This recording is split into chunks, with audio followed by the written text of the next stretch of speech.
Dubika uman sodane ka unan godane Ndiro samni jalatu wako mbiye kabe Ndiro samni jalatu ka usembune ka dambune biyo kabe Ndiro samni jalatu ka gari tullu kata debiru biye kabe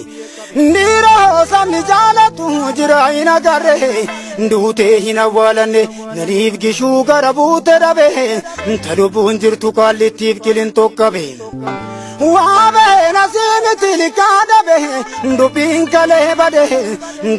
kale bade gobana bade Wansallen jolle kessa bade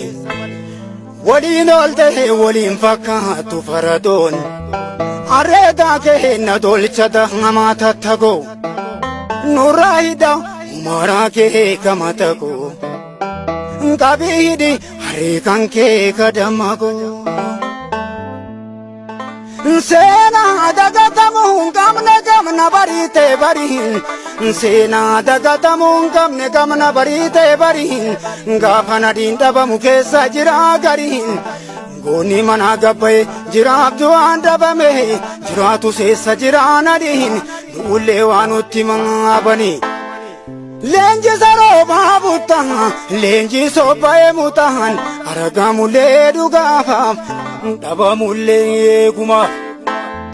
Jara mogayum Lori sadina sarmum Kapso gurgurengalu Arafike satile Mudatan duga sirri Rabarachu kabnu Malo jachuf Kamalena ngaparabate Hagayomi darti duganganu titate Lubab lubung kabu jalde sinunyate Iti gadis urumole hinja karate Jana gori kumiti na gurate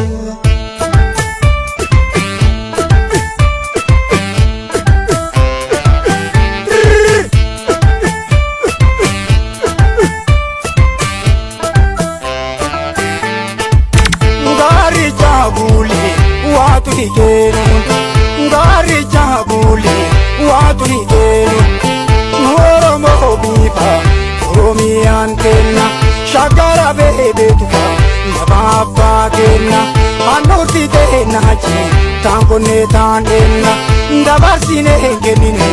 Iga kenna ne denna Ngari jabule watu higenu Ngari jabule watu higenu Paruloni balaka Gadi balado Morman bae jidarbe Jaburu ramuboka Amal dojo ngarasi Makala hitoka Walin indululamu Atagalle tosa Ngari jabule watu higene Ngari jabule watu higene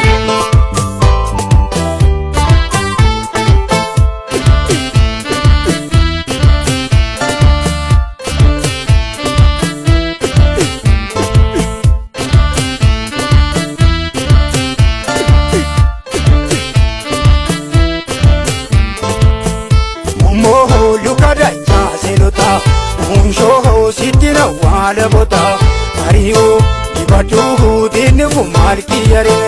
Ari ibatuhu dinu kumalkiyare Malehe muka kunteitete Eroho ngubao lingete Ariyo ibatuhu dinu kumalkiyare Ari ibatuhu dinu kumalkiyare Gara hala palo esa kabe Gana hapsiti me dadabe Ariyo ibatuhu dinu kumalkiyare